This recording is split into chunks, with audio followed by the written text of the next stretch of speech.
Genghis Khan's daughter, Alai Beki, tore the tent curtain aside with a single violent motion. The same fire burned in her eyes, a fire that lived only in the blood of Genghis Khan. Tului. Her voice was heavy, but there was no mercy in it, only poison. I want that city where even breathing is rebellion. Tului Khan raised his gaze. We will burn Nishapur.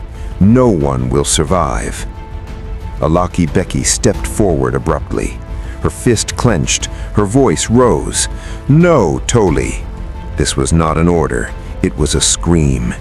To die while alive is easy. I fear the men who lie among corpses and hold their breath. She pointed toward the Mongol army. In that city, no corpse must remain safe. Whoever walks must die, and whoever has fallen, his head must also be severed. Tului Khan fell silent. He understood now. This was not merely war. This was vengeance. Moments later, the command was issued. In Nishapur, beheading was made compulsory so that no one could survive by hiding among the dead.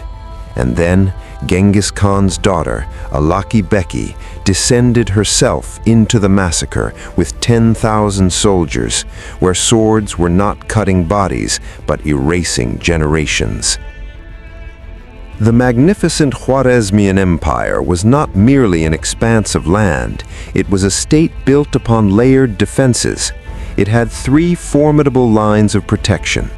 The first line, the cities settled along the banks of the river Sir Darya, linked together like a chain.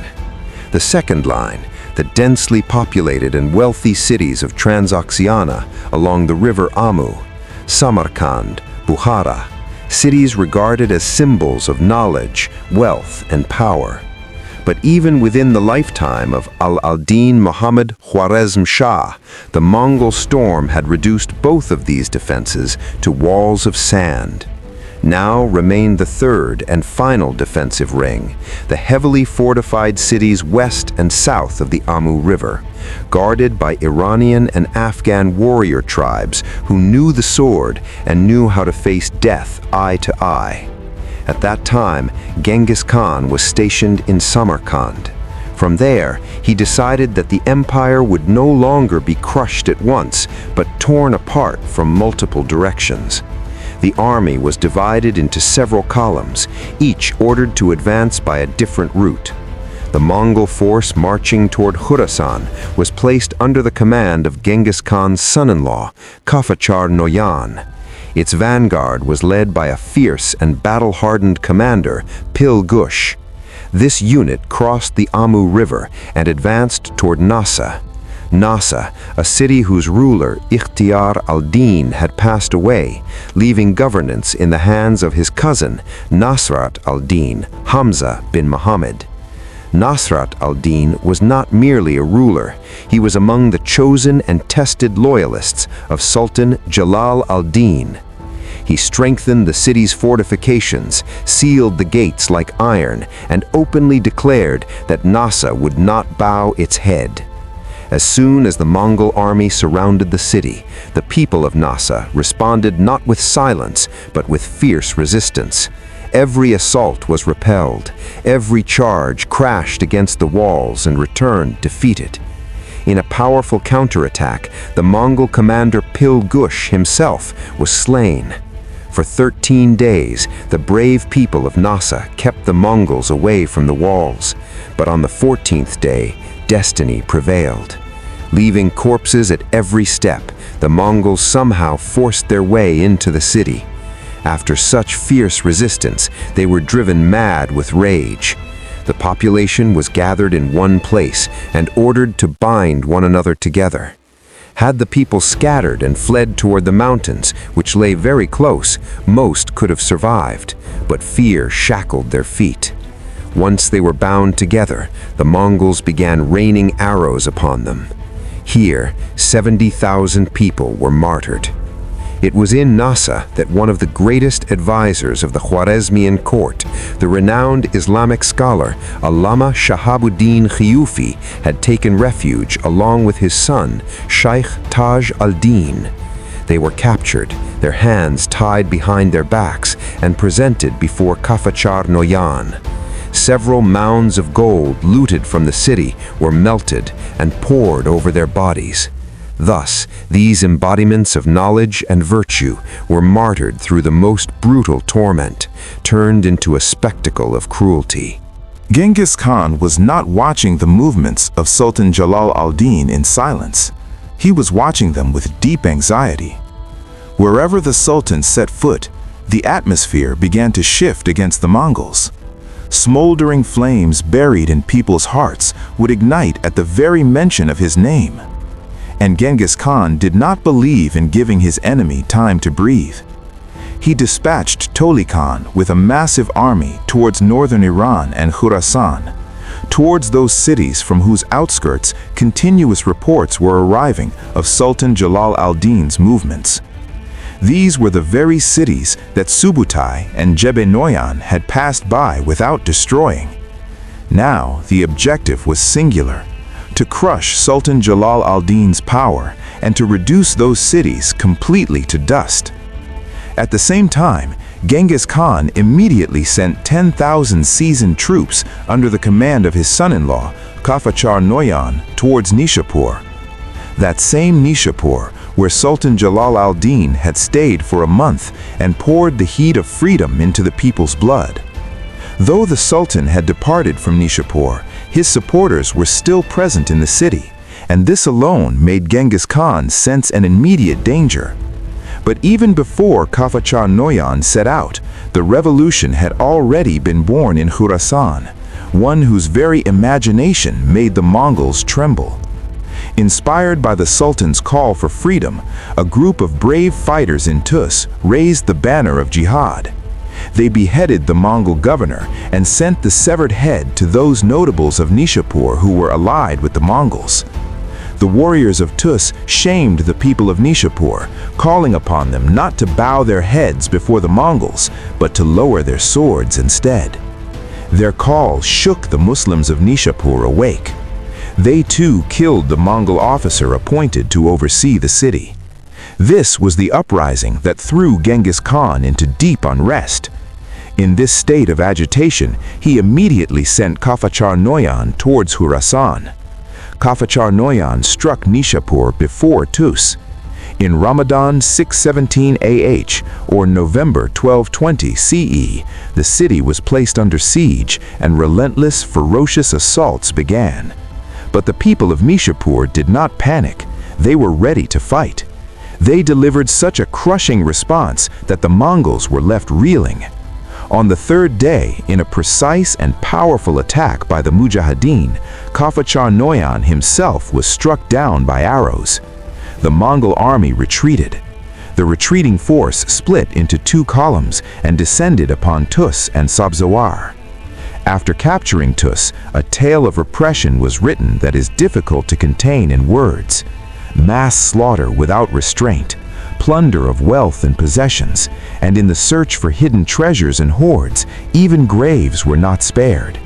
In Tus, the shrines of Ali ibn Musa al-Rida, peace be upon him, and Caliph Harun al-Rashid were demolished and excavated.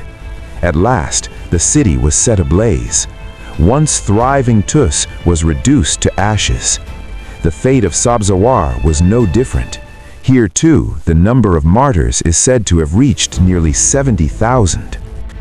Qfchar Noyan was not merely Genghis Khan's son-in-law, he was his most capable and trusted general. When news of his death reached Genghis Khan, it ran through his body like fire. He immediately sent orders to Tului Khan, who was desperately roaming in search of Sultan Jalal al-Din.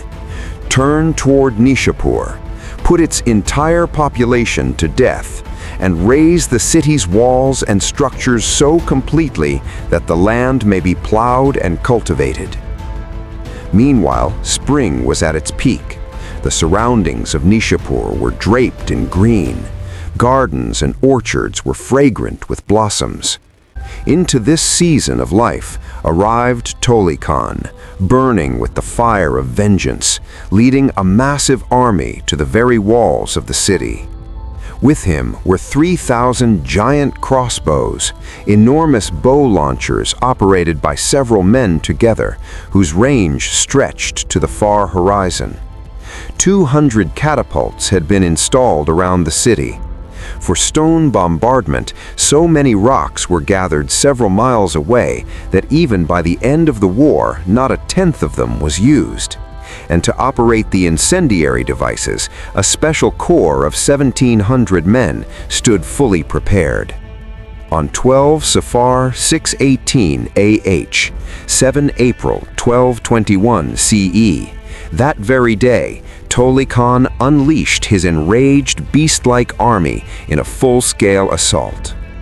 For 2 days, the earth remained soaked with blood. Countless people on both sides fell dead, yet neither side was willing to step back. On the third day, as the sun began to sink, the Mongols launched an exceptionally fierce attack and succeeded in crossing the moat at several points. As they tried to scale the walls, Mongol bodies kept falling continuously to the ground below. The people of Nishapur, who had pledged to fight to their final breath, were still repelling the enemy again and again with desperate counterattacks. In the midst of this struggle, the sun set, but the battle for survival and annihilation did not end.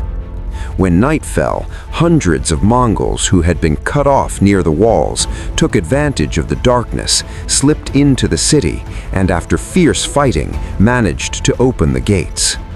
By the morning of the fourth day, a large part of the Mongol army had entered the city.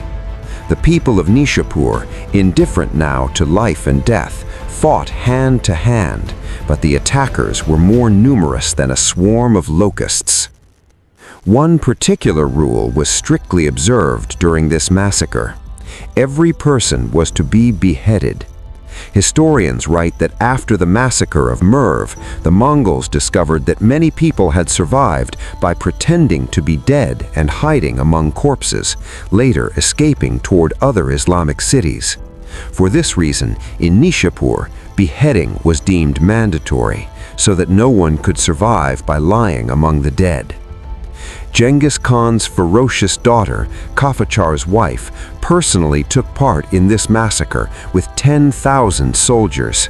She slaughtered hundreds of helpless victims with her own hands and cooled the fire of her vengeance.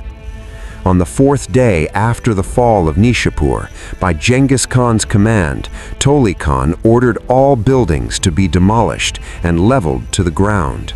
For 15 days, a blood-soaked orgy of slaughter continued in the city.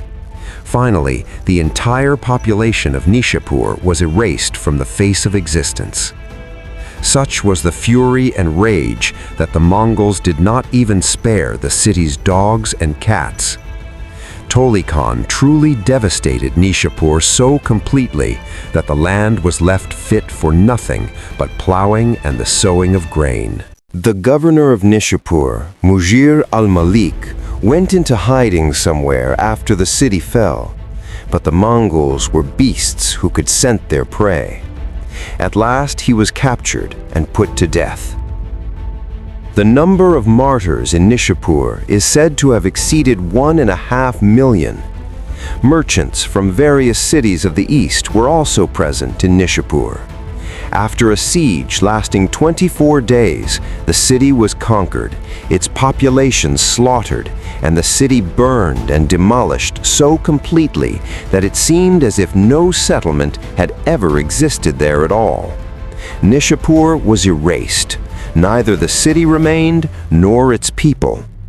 The earth had seen so much blood that even silence began to feel terrifying. But Mongol swords were not yet satisfied. Merv, the city of knowledge, wealth, and grandeur, was now waiting for its turn. Behind its gates stood women, children, the elderly, and inexperienced youths, knowing full well that this was not a battle for victory, but for martyrdom. Tului Khan's army was approaching, and wherever it arrived, history came to a halt. An invitation to the next chapter, in the next part. How were the gates of Merv broken? How did the greatest massacre unfold? And how did a magnificent city turn to dust within a matter of days? Next part, the fall of Merv.